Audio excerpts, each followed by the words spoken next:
दोस्तों आजकल bank account बहुत ज्यादा फ्रीज हो रहे हैं। हर दूसरे तीसरे पर्सन का अकाउंट आप देख सकते हैं साइबर सेल फ्रीज कर रहा है। ऐसे में अगर हमारा बैंक अकाउंट फ्रीज हो जाता है तो क्या हमें उसको अनफ्रीज कराना चाहिए?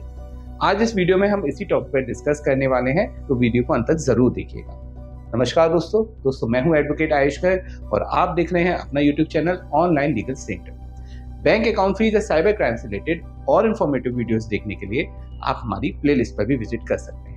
तो चलिए बिना देर करे टॉपिक को शुरू करते हैं। दोस्तों कई बार हमारे व्यूअर्स हमसे सवाल करते हैं कि अगर हमारा बैंक अकाउंट फ्रीज हो गया है या हो जाता है तो क्या हमें उसको अनफ्रीज कराना चाहिए? तो दोस्तों इसका एक सीधा सा जवाब है, अगर आप अपना बैंक अकाउंट अनफ्रीज नहीं कराते हैं तो आपके सामने क्या क्या समस्याएं आ सकती हैं। सबसे पहले तो आपका जो बैंक अकाउंट फ्रीज है वो फ्रीज ही रहेगा।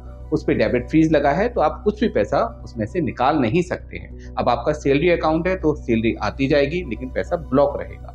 आप बिजनेस करते हैं तो बिजनेस में आपका पैसा जो भी आएगा वो आता रहेगा लेकिन उसमें से पैसा विड्रॉ नहीं कर पाएंगे। दूसरी चीज दोस्तों, अगर डिस्प्यूटेड अमाउंट जो आपका होल्ड है वो होल्ड ही रहेगा, वो भी आपका निकलेगा नहीं। आप उतना पैसा भी आपका होल्ड बना रहेगा, साथ में डेबिट फीस तो बना ही हुआ है। तीसरा इशू दोस्तों ये रहता है कि पुलिस हर कंप्लेंट पे इन्वेस्टिगेशन करती है। जितने भी अकाउंट उस कंप्लेंट में इन्वॉल्व होंगे उन सभी पे पुलिस की इन्वेस्टिगेशन जरूर चलेगी।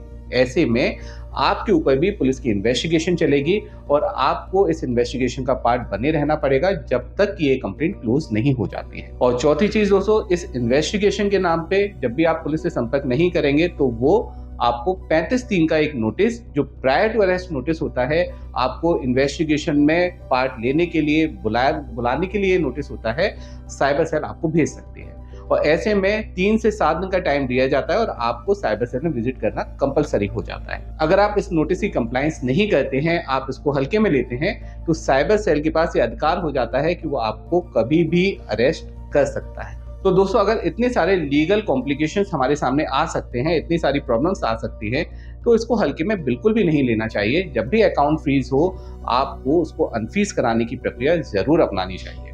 अगर आप उसको अनफ्रीज नहीं भी कराना चाहते हैं तो एटलीस्ट एक रिप्रेजेंटेशन साइबर सेल में जरूर सबमिट करें, जिससे पुलिस कभी भी इस आधार पर आपके खिलाफ कार्रवाई नहीं कर सकती है कि आप पुलिस से छुप रहे हैं, उनको कोऑपरेट नहीं कर रहे हैं, कोई भी लीगल डॉक्यूमेंट्स उनको प्रोवाइड नहीं करा रहे हैं। कोई भी बैंक अकाउंट अनफ्रीज कराने के लिए एक प्रक्रिया होती है। इसमें सबसे पहले आपको अपनी बैंक में विजिट करके ये पता करना होगा कि किस साइबर सेल ने आपके बैंक अकाउंट को फ्रीज किया है, क्या कंप्लेंट नंबर है, ट्रांजैक्शन डिटेल्स क्या है और कौन सी लेयर में आपका अकाउंट फ्रीज हुआ है। एक बार ये डिटेल्स आपको मिल जाती है तो ईजी हो जाएगा आपके लिए ऑफिसर से कॉन्टेक्ट करना और अपने अकाउंट को अनफ्रीज कराना। कई बार बैंक ये डिटेल्स आपको प्रोवाइड नहीं करती है, आप बैंक के चक्कर लगाते हैं लेकिन ये डिटेल्स आपको नहीं मिल पाती है।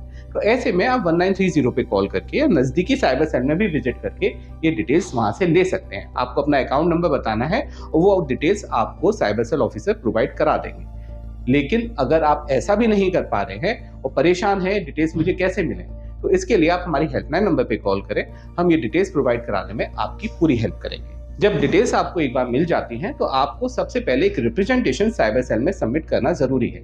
ये रिप्रेजेंटेशन आपको कई फायदे देता है। पहला तो आपको एक टाइम मिल जाता है साइबर सेल से कांटेक्ट करने का। आप वहां पे अगर विजिट भी नहीं कर पा रहे हैं तो साइबर सेल ऑफिसर आपको अरेस्ट ऐसे ही नहीं करेंगे, नहीं आपको नोटिस भेजेंगे। दूसरा, अगर साइबर सेल ऑफिसर आपके खिलाफ कोई कार्रवाई करते हैं जो कि सही नहीं है तो कोर्ट से भी आप अपने आप को रिलीज दिला सकते हैं। ये रिप्रेजेंटेशन सेंड करना बहुत जरूरी है, बिना इसके कोर्ट भी आपकी लीगल हेल्प नहीं कर पाती है। तीसरा दोस्तों, अरेस्टिंग के मामलों में बेल लेने के लिए भी ये लीगल नोटिस बहुत ज्यादा काम में आता है या रिप्रेजेंटेशन बहुत ज्यादा काम में आता है। इसके अलावा दोस्तों, अगर आप रिप्रेजेंटेशन भेजने के बाद भी आपको सॉल्यूशन नहीं मिलता है या रिप्रेजेंटेशन आप नहीं भेजना चाहते हैं, आप जल्दी ही अपने अकाउंट को अनफ्रीज कराना चाहते हैं, तो ऐसे में आप साइबर सेल में विजिट कर सकते हैं या किसी अच्छे साइबर एक्सपर्ट एडवोकेट के माध्यम से उनको वहां पे भेजकर अपने अकाउंट को अनफ्रीज करा सकते हैं। ऑफिसर से हम कांटेक्ट करते हैं, हम बात कर सकते हैं, उनको रेलिवेंट डॉक्यूमेंट सबमिट कर सकते हैं और इस साइबर क्राइम में हमारा कोई भी संलिप्तता नहीं है, हमारा कोई भी इन्वॉल्वमेंट नहीं है, इसके बारे में उनको बताकर, उनको डॉक्यूमेंट्स देकर अपने आप को क्लियर करा सकते हैं, अपने अकाउंट को अनफ्रीज करा सकते हैं। लेकिन यहाँ दोस्तों एक दिक्कत यह आती है कि disputed amount cyber cell officer हमेशा रिटर्न करवाते हैं। ये कंप्लेनेंट को रिटर्न करवाया जाता है जिससे कंप्लेंट क्लोज हो जाए। लेकिन अगर आप डिस्प्यूटेड अमाउंट रिटर्न नहीं करना चाहते हैं, वो आपकी मेहनत की कमाई है और वो बड़ा अमाउंट है, आप रिटर्न नहीं करना चाहते हैं, तो ऐसे में आप कोर्ट की भी हेल्प ले सकते हैं। कोर्ट की हेल्प लेने के लिए आपको दोस्तों उसी मजिस्ट्रेट कोर्ट में जिसके ज्यूरिडिक्शन में वो साइबर सेल आता है, एक एप्लीकेशन फाइल करनी होगी अंडर सेक्शन 497 BNSS और 503 BNSS। इसके अलावा आप हाई कोर्ट में भी एक रिट पिटीशन फाइल कर सकते हैं और अपने अकाउंट को अनफ्रीज करा सकते हैं।